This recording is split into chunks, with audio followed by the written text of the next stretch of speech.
مولاي صل وسلم دائما أبدا على حبيبك خير الخلق كلهم.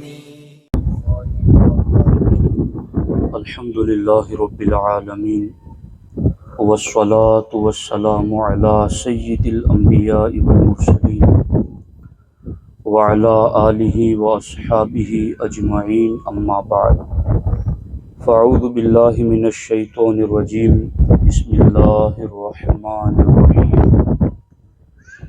يا أيها الذين آمنوا اتقوا الله ولتنظر نفس ما قدمت لغد صدق اللہ العلی العظیم وصدق رسولہ النبی الکریم۔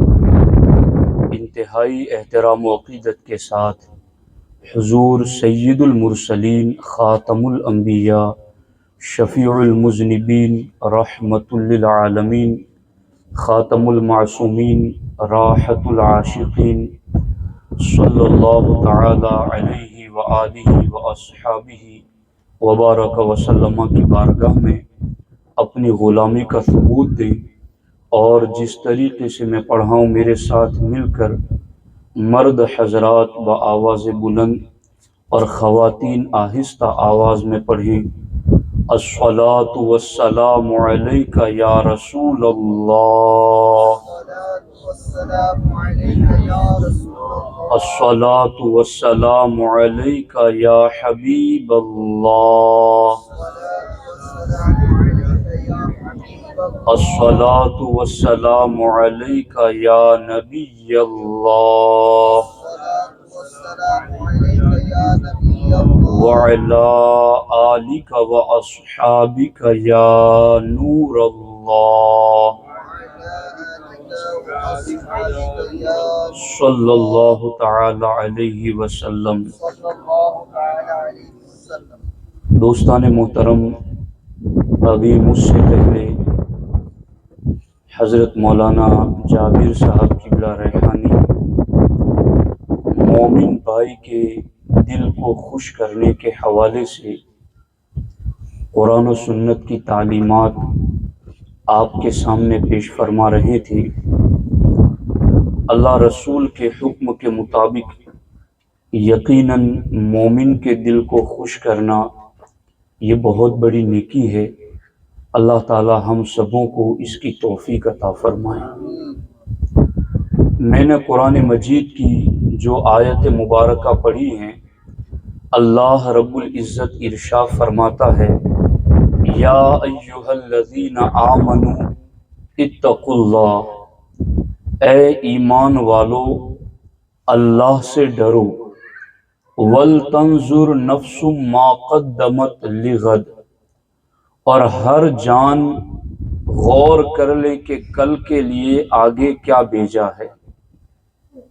دوستان محترم، ہم میں سے ہر شخص، مرد ہو یا عورت ہو، نوجوان ہو یا ہماری بچیاں ہوں، ہم میں سے ہر شخص اس بات میں غور و فکر ضرور کرتا ہے کہ میرا فیوچر کیا ہوگا، میرے فیوچر کا پلان کیا ہے، مستقبل میں نے کیا کرنا ہے۔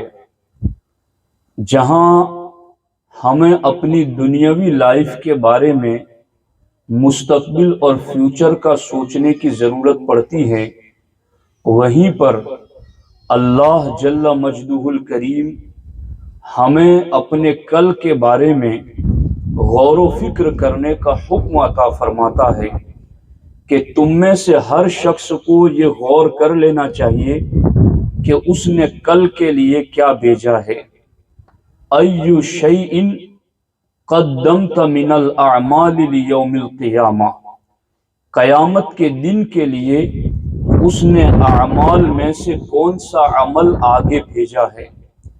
لیکن افسوس کے ساتھ یہ بات ہمیں کہنا پڑتی ہے کہ مسلمانوں کی جب مجموعی حالت ہم دیکھتے ہیں تو چاہے وہ بڑی عمر کے ہوں یا چاہے نوجوان ہو، مرد ہو چاہے عورت ہو، جب ہم مسلمانوں کے اوپر مجموعی اعتبار سے نظر ڈالتے ہیں تو ہمیں یوں محسوس ہوتا ہے کہ کسی کو آخرت کی کوئی فکر ہی نہیں ہے، کسی کو مرنے کی کوئی فکر ہی نہیں ہے، کسی کو اللہ کی بارگاہ میں جواب دینے کی کوئی فکر ہی نہیں ہے، کسی کو قبر میں لیٹنے کی، حساب کتاب کی، حشر و نشر کی اور قیامت کے دن اٹھنے کی کوئی فکر ہی نہیں ہے۔ جس طریقے سے ایک جانور صبح جب اس کو چھوڑا جاتا ہے تو اس کی سب سے پہلی فکر یہ ہوتی ہے کہ مجھے چارہ کہاں ملے۔ بس آج کے مسلمان اگر برا نہ مانیں تو عام طور پر ان کی فکر بھی صبح اٹھنے کے بعد یہی ہوتی ہے کہ ہمیں اپنا کھانا کہاں ملے گا، اس کے بعد ہمیں واپس آنا ہے، سونا ہے۔ بس یہی ان کی زندگی ہے کہ سو جانا، اٹھنا اور کھا لینا، بس اسی کے درمیان ان کی زندگی گزرتی جا رہی ہے۔ آخرت کے بارے میں ہماری سوچ ہی نہیں بن رہی ہے۔ آج کے اس سنی اجتماع میں بیٹھے ہوئے مردوں کو اور عورتوں کو آپ کو میں ایک بشارت والی حدیث پاک سنانا چاہتا ہوں کہ آخرت کے بارے میں اگر آپ نے غور و فکر کیا کہ میری 60-70 سالہ زندگی دنیا کی ہے تو میں اس کے بارے میں اتنا غور کرتا ہوں کہ پختہ مکان کب بنے، پختہ مکان ہے تو اس کو سجایا کیسے جائے، سائیکل ہے تو بائک کیسے خریدوں، بائک ہے تو 4 ویلر کیسے خریدوں، اگر میں اپنے خاندان کا بڑا ہوں تو پورے گاؤں کا بڑا کیسے بنوں، گاؤں کا بڑا ہوں تو علاقے کا بڑا کیسے بنوں۔ جہاں یہ ساری فکر ہمارے ذہن و دماغ میں ہوتی ہیں اس پر تو کوئی اجر و ثواب کی بشارتیں نہیں ہیں، لیکن آخرت کے بارے میں اگر کوئی مومن سوچتا ہے کہ مرنے کے بعد میرا کیا ہوگا، مرنے کے بعد قبر میں جواب کیسے دوں گا، مرنے کے بعد فرشتوں کا سامنا کیسے کروں گا، مرنے کے بعد اللہ کی بارگاہ میں جواب کیا دوں گا، اگر آخرت کے بارے میں مومن سوچتا ہے، غور و فکر کرتا ہے تو آپ جانتے ہیں اس کو کتنی نیکیاں ملتی ہیں۔ سیدنا ابو ہریرہ رضی اللہ تعالی عنہ سے روایت ہے، اللہ کے رسول صلی اللہ علیہ وآلہ وسلم ارشاد فرماتے ہیں، آخرت کے بارے میں گھڑی بھر غور و فکر کرنا 60 سال کی عبادت سے بہتر ہے، 60 سال کی عبادت سے افضل ہیں۔ یعنی ایک طرف بندے نے 60 سال تک عبادت کی ہے اور ایک طرف تھوڑی دیر کے لیے بیٹھ کر آخرت کے بارے میں غور و فکر کر لیا۔ اب وہ غور و فکر کیا ہیں، ذرا توجہ سے سننا کہ وہ غور و فکر کیا ہیں۔ ہمیں یہ سوچنا ہے کہ میں نے جتنا بھی کمایا، چاہے مال کمایا، چاہے عزت کمائی، چاہے نام کمایا، جو کچھ بھی میں نے بنایا اور جمع کیا، غور تھوڑی دیر کے لیے بس اتنا کر لیا کہ یہ جتنا بھی میں نے جمع کیا ہے کیا مرنے کے بعد میرے ساتھ آئے گا، کیا مرنے کے بعد میری قبر میں آئے گا؟ اچھا میرے مرنے کے بعد قبر میں میرے ساتھ کیا آئے گا؟